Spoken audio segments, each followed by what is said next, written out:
Cambina, cujo nome foi modificado para Cabinda, tem se destacado na religiosidade afro-sul. O professor Norton informa Cambina ou Cambine, que era assim denominada no início.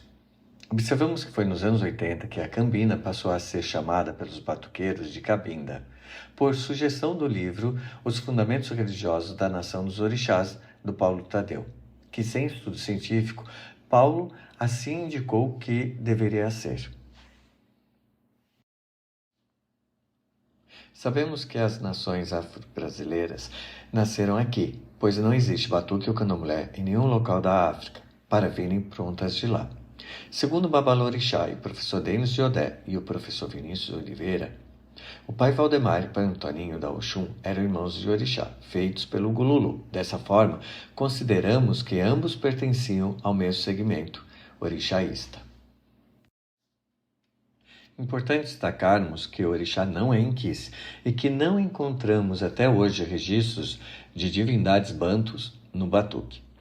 Os fundamentos de balé deixados por pai Valdemar e mãe Otília não possuem nenhum fundamento banto.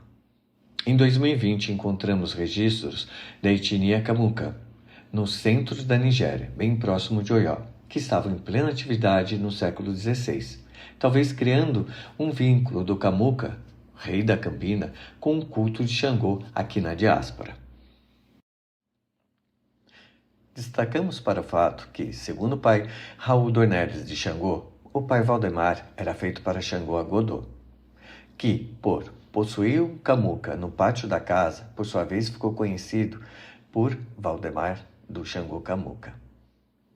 Segue o link para acessar mais informações sobre a Cambina e a origem iorubá. Não esqueça de curtir e nos seguir.